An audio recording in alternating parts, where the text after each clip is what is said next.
Welcome everyone, my name is Tim Burris and today I want to talk about using ScriptScripter to manage your database migration scripts.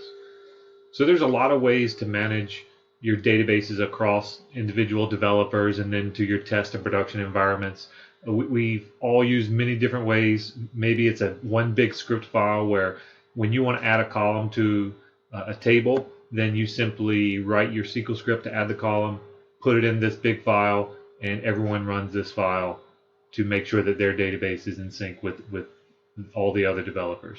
And that's absolutely one very valid way to make it happen. There's some other tools out there like SQL Server Data Projects and some other utilities from JetBrains using DataGrip, and tools like Redgate have some options for managing schemas. But what I'm going to talk about is ScriptScripter. It's a pretty simple utility.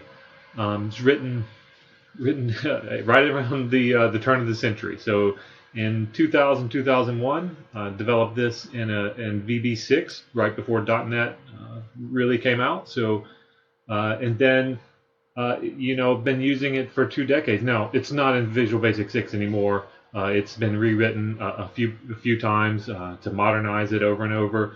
Received input from a couple of awesome people. Jeff Chucci and Jay Collins had put a lot of work into developing this tool with me over the years. But really, the goal of this tool has always been the same, which is a simple, full controlled way to manage your database scripts. So there's no magic, there's no black box. You simply write the SQL that you need to transform your database. You use ScriptScripter to catalog it, to write it either to a file or to a folder. You use ScriptScripter to then run those scripts against your database. It'll apply them if they haven't been applied, and if they have been applied, it'll just skip them. And then you source code control that file or that folder, and all the other developers on your team just pull it down. They run Scripter. It updates their database. You use it in your deployment pipelines to push it out to the test environments and to production environments.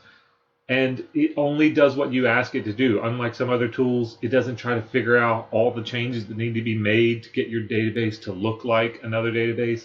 It simply runs what you tell it. Rather than me just sitting here and yapping about it, why don't I show you how you get it going? So here we are in our super awesome XTemp database with tons of tables. And we're in a situation where, let's say, we have this employee table. Where's that guy? Employee table. And we know that we want to add a new column to this guy. We want to add an isActive flag. We want to make it a not null bit flag. So to make that happen, we can just write our alter statement, alter table employee. We would do add isActive, make it a bit, and it'll start at null. So since there's existing data in this table, what I see a lot of times is people are going to write this script and they're going to put a default value, and they're going to do default 1 so that all the existing data gets set to 1. And there's actually probably nothing wrong with that. For the isActive flag, that's probably a good way to go. But there are a lot of times you want to add a non-null column, and you don't want, and a default value doesn't make sense. You only need the default for seeding the initial data. Everything after that should be set. So I like to go ahead and do my isActive null. We'll put our go statement so that that'll execute. Then we will update our table and set the isActive.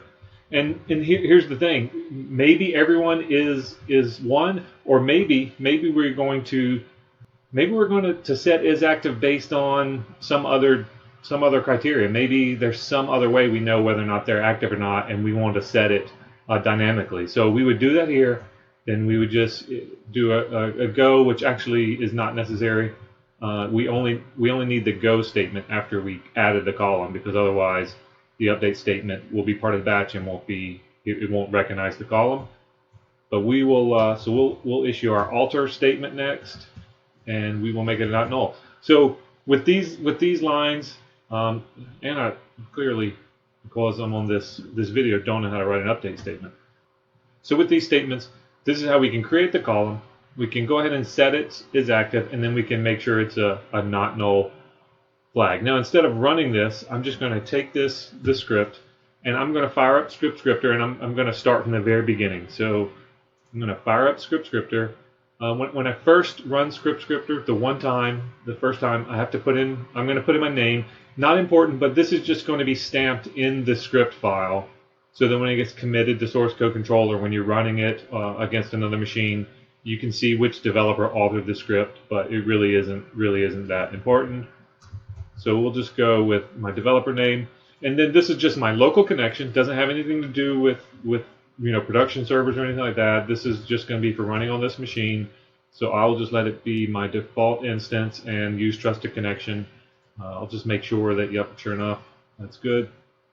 Okay, so all the ScriptScripter can manage your scripts for all your databases. We're only going to add one, and by default it'll use this connection, but you can change it. If you have different databases at different instances, you can absolutely choose which connection you want to use. So I'm going to go ahead and create a container for this database, this xtemp database that I have here. So I'm going to the name of the database is xtemp. I'm going to choose a folder. So we have two options. We can have all the scripts stored in one file, or we can choose a folder, and then each script that we record will be a separate file. Way back in the day, the only option was a single file. Now I like the folder option. It works much better with Git merging branches and things like that, where multiple developers might be adding their own scripts, their own changes. So, the single file is okay, but if you're working on a team or you plan on doing branching and merging in your source code control, you're probably going to want to go with a folder so you don't get any merge conflicts trying to merge the file. So with that, I'm going to go ahead and choose a folder. And for this, I'm going to, typically this would be somewhere in your code folder, but I have this temp folder where I throw all of my junk. So let's go into this junk folder, and let's say that we are going to put it into the xtemp scripts folder. So now every script that we have will just be added to that folder. We'll skip the tags for right now. This is just a way, if you have a ton of databases in here, you could tag them so that you could search and filter them a little bit easier. But we're just going to create our one database. Now, all we've done is add a configuration. We haven't changed the database. We haven't really done anything. We've just said, I want to record scripts for the xtemp database, and this is the folder I'm going to store them in. So we have our alter script over there. We're going to go ahead and add a new script. We'll put in our SQL statements. We'll document, well, what are we changing? We are adding the new isActive flag. Then we can go ahead and commit this change, which means to write it to the folder, or we can go ahead and commit it and run it against the database. So I'm going to go ahead and commit and apply. I'm going to go ahead and commit, and it's going to tell me these are all the changes that are in the queue. There's only one because we've only added one script.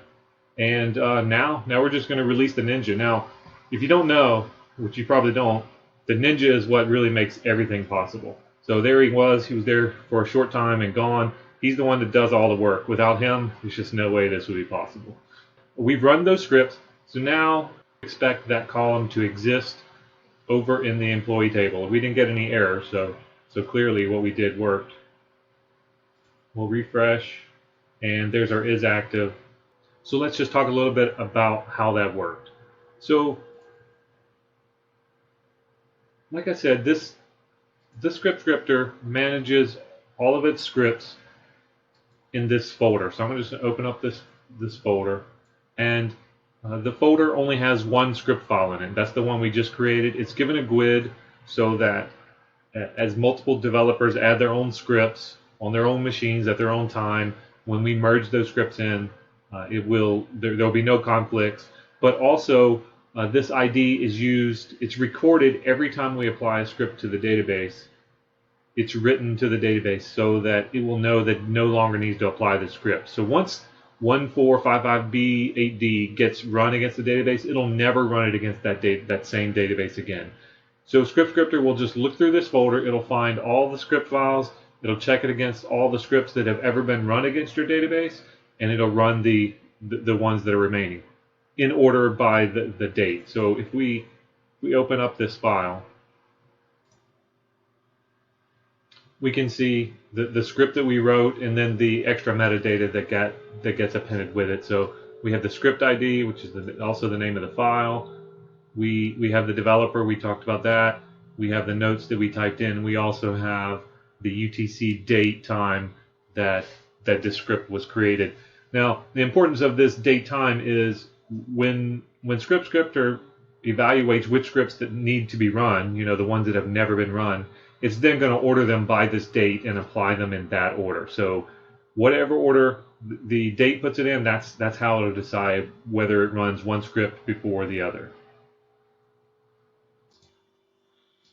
So as we continue to add scripts, they'll just keep getting added to this folder here. So I'm just going to add a few more. We'll just do select one, just some kind of valid SQL statement. And we'll just commit these, and we're just going to write a few more. We'll just do another select. We'll select 2 this time, and commit. And then what we'll see is in that folder, those scripts are just getting logged in here. So this container, as we call it, will just keep building up with all the scripts that need to be applied.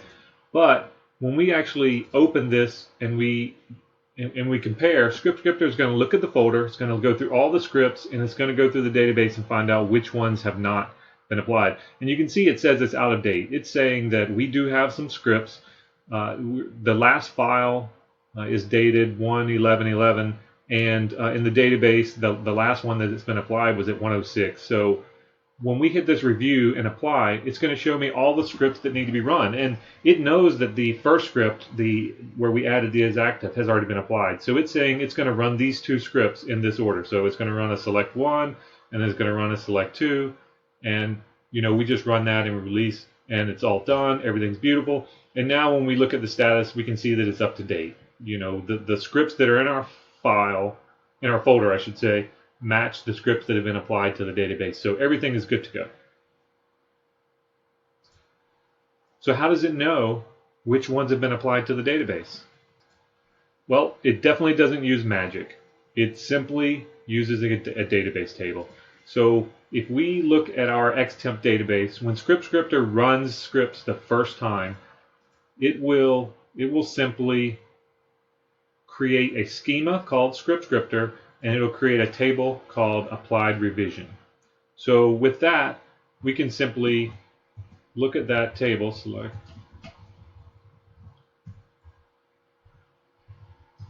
and this table will be a recording of every script that's ever been run against the database, including all the metadata that was in the file. So the script ID, the SQL statement that was run, the developer, the notes, and the date, with also a little bit of extra information. This is the physical machine that ran the script. So not that you would ever need to point fingers, but sometimes you might wonder how or when a particular revision got applied to the test database, production database, or what have you. You could come here and see it. So using this table that's written in the database, along with the folder here, ScriptScripter doesn't have to do any magic. Just looks at the files, what scripts are there, looks at the table, what scripts are there, decides which ones need to get run. It'll never run the same one twice. So if you write a create table script, you run it, it'll create the table, and then it won't run it again. So it's it's safe. You don't have to write guarding logic around your script where you check to see if it exists before you run the create. So that's it in its simplest form. But there's a few other things that really make me like the way ScriptScripter works, and one of them is that it uses SMO. So using SQL Server SMO is what allows us to write scripts that include Go statements. So normally if you have this script here, this is not something you can typically just execute using some .NET connection to SQL Server database. Go statements are not something that are recognized.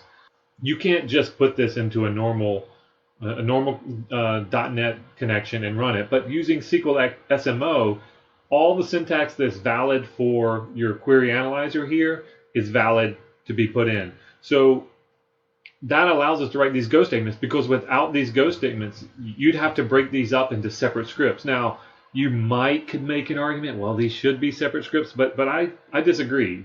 All three of these scripts are required to get this one column going. So if, for example, if I could not use go statements, and I'm just going to try to create this new column called isActive1, and without using SMO from SQL Server, then this is not going to be a valid script. When we run it, the compiler is going to break down because it's going to find out that that you've added isActive, but it hasn't actually been applied. So this update statement is going to throw an error because the isActive doesn't exist. Now, again, the update statement is not going to throw the error because the first state line is never going to get executed. It's going to be when SQL Server compiles this script to run, it's going to look at it and say isActive is not valid.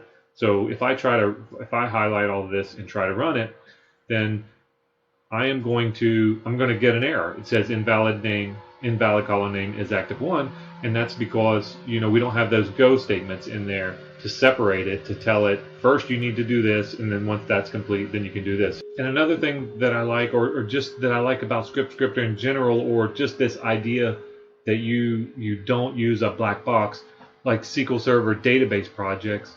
So those are great, but what scares me about SQL Server database project is the magic.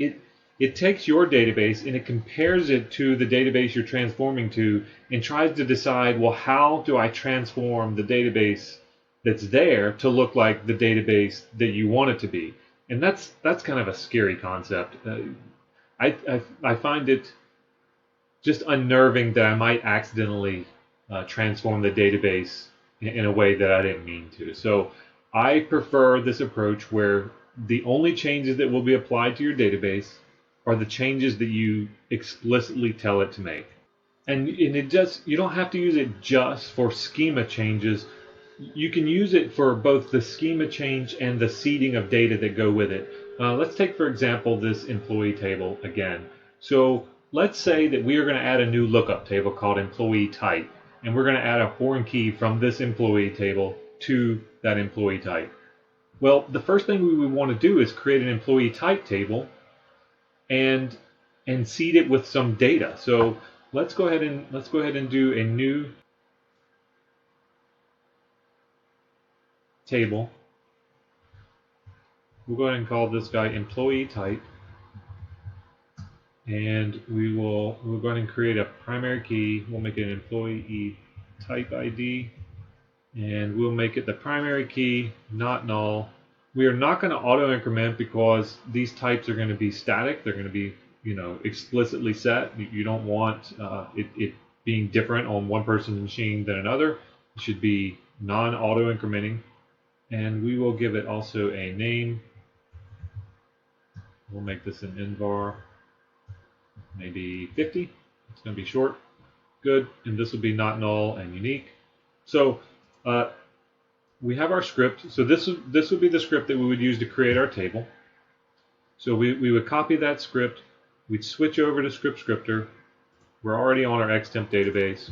We'll drop it in there, and we'll say this is going to be the new employee type database table. We'll go ahead and run it just so that it can go ahead and create it. Boom. So now that table is going to have been created. Awesome. So we don't need to save these changes because we use ScriptScripter to apply them. And if we refresh, we will expect to see our new employee type. Yep, there it is. But also we are going to want to go ahead and seed that with some data. So we'll go ahead and do an insert statement. Employee type. We'll need the employee type ID and the name. And we will we'll say that there's one. The employee type ID 1 is going to be a standard employee. Whatever a standard employee might mean, I don't know. And we would go and create additional. So this will be a substandard employee. Sure, put me in that one. And then we'll make this a contractor. I don't know. So with this, this would be the seed data. So then we could go ahead and just script that in. And we could have just done this all in one script, but I do often separate creating the schema from seeding the data. I don't know why. I mean, I guess there's really an argument that either way would be fine. So we'll just go ahead and put our seed data in, and we'll commit and apply. We should see that go in. Oh, good. I actually wasn't going to go over the errors just yet, but this is what happens when you get it wrong. So I added my script in there. It ran. It failed. Tells me the error message. I already know what it is, but it looks like I incorrectly typed value. So I can see here what the original script was. And you can see that that insert into instead of value should have been values plural. And so I can go ahead and fix the script. I could go and open the file itself and change it, but it'll let me go ahead and just make that change right here. Now, one caution about this. You should only fix scripts before they've been committed to source code control. If you create a script and you commit it to source code control, and then you change it, there's a possibility that someone else has already run the script. And if it didn't throw an error, it's not going to run for them again. So yes, if it's a syntax error like this careless one was on my part, absolutely you need to fix it. But if there's a real problem with your script, then what you're going to need to do is write alternate scripts, write subsequent scripts that repair what you might have done. Because if Jimmy pulled down these scripts, and Mary also pulled down the scripts and they've run them, then they've already applied them, and you make a change to the script, their ScriptScripter is never going to apply it again because it already applied this revision ID. So, but we're safe here because all we've done is we just tried to script and apply, and we have not committed to any source code controls, and we know no one else has run these scripts against their database. So I will go ahead and I made these changes where I corrected the values. I'll just commit them. And now it's ready to run again. There's only one thing to be run. And now we'll release it and everything is good. So awesome. So now what we'd expect is, this is not rocket science, that our employee type now will have data. Yay. So again, the point of the demonstration is that anything that you need to change to your database and you also want to be changed to your other developers' databases, to your test database, to your production database, through the DevOps or whatever your release pipeline looks like, you would use ScriptScripter and it'll make sure that they all get applied, and they get applied in the same order that you told it to apply. So a few more things I just want to touch on before I close this out. So you might have noticed when I opened up these script files that they are in XML, and you might have thought, XML, dude, that's old. No one uses XML anymore. And you're right, no one uses XML anymore. So why did I not use JSON? Well, I was going to use JSON, and I started down my proof of concept road of changing this to be JSON. But the problem with JSON is if you actually want to look at this file after the fact, in JSON, you can't embed these carriage returns. These new lines can't be in there. This would need to be one solid line all the way across with line feeds, carriage return line feeds in there, /r/n, all the way across. And you can't even read it. Now, do you often need to read this file? No, not very often, almost never. But just by the fact that you cannot come in and open this file and have any idea of what the heck is going on is the reason that I decided to leave it at XML and not transition to JSON. Because some of these scripts might be really big. Imagine you scripted an alter statement to a huge stored procedure, and you wanted to come in and take a look at it. You would not be able to make heads or tails of it because it just be on one line. It just is not conducive to productivity. So XML it is. Next up is, I mentioned a couple of times on this video, using it in your release pipeline to go to test and production databases. So ScriptScripter has this, this user interface here that lets you manage your scripts and run them. But when you're ready to deploy it, either in like a DevOps pipeline or some automated fashion, there's also a command line version that'll let you run the scripts from command line, and then that fits really nicely into a DevOps pipeline. So if I go and look at this pipeline I have here, if you're familiar with DevOps, what you would expect is we talked about that all of your scripts would be committed to your repo. So in this build pipeline, here I have a copy file task where I'm just going to copy everything from the database folder, and that's where I have all the scripts for this project. So I would make that an artifact, and then over in my DevOps release pipeline, where I'm pushing it out to, in this case, once it makes to this DevOps, it's ready to go to production. The staging is controlled in a different DevOps pipeline. So when we look at this pipeline release here, then the first thing it's going to do is run ScriptScripter.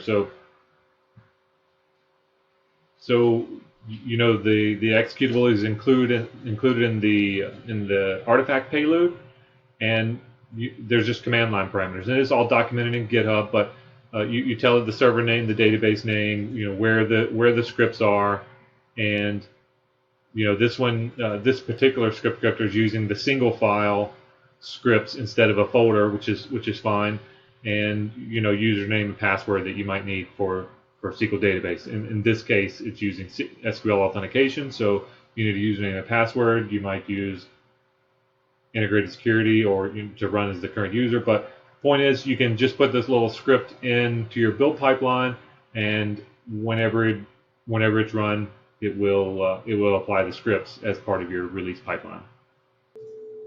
A couple other notes about running ScriptScripter or running the revisions.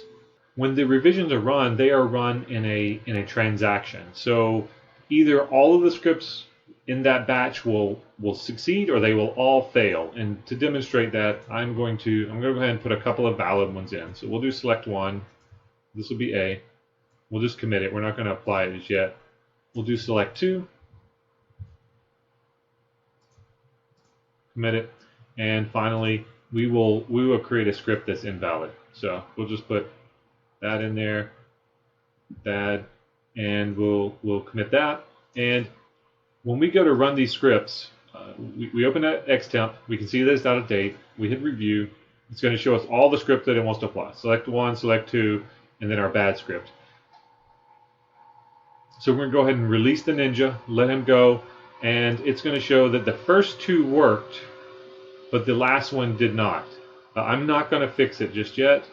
I'm going to show that when I open it, none of those scripts apply to it. The entire thing is in an overarching transaction. So the reason that's important is, back to the DevOps situation, the first step of our release is to run ScriptScripter. And if any of those scripts fail, we want the entire thing to fail, and we want the database to remain unchanged. So what will happen is it'll run scripts 1 and 2. It'll run the third one. That will fail. The transaction rolls back, and then this job fails in DevOps. So nothing else happens. We don't move forward with deploying the application, and we are left in the same state that we were in. Now, ScriptScripter, like I said, is not doing any magic, so it's not creating snapshots or running backups of your database. If that were something important for your application, then you could just add a new step in your release pipeline outside of ScriptScripter. You could just add a step before this to execute a snapshot or to run a full database backup or whatever made sense for your particular situation. But it does run in one big transaction, so either the whole thing works or the whole thing fails. So I run those. They failed. I could fix it. Make this select 3. Commit. Okay, you see they're all 3 ready to go again, because even though the first 2 were valid, everything rolled back and everyone's ready to go again, and done. And there you have it. That's what I have for today for ScriptScripter. It's for those of you who are database first, comfortable writing SQL, T-Sql to transform your database, and you just want a utility that will do exactly what you asked it to do. So you can check it out on GitHub. You can download it in the releases.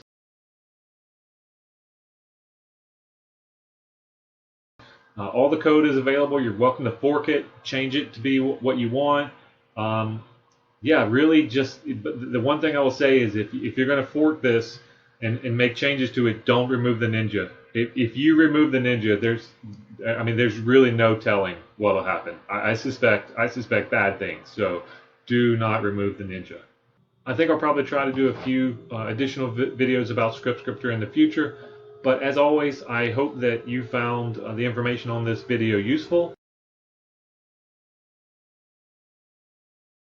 I hope that you found the utility useful and something that you can add to your release pipeline to make your day easier. As always, thank you so much for watching. Have a wonderful day.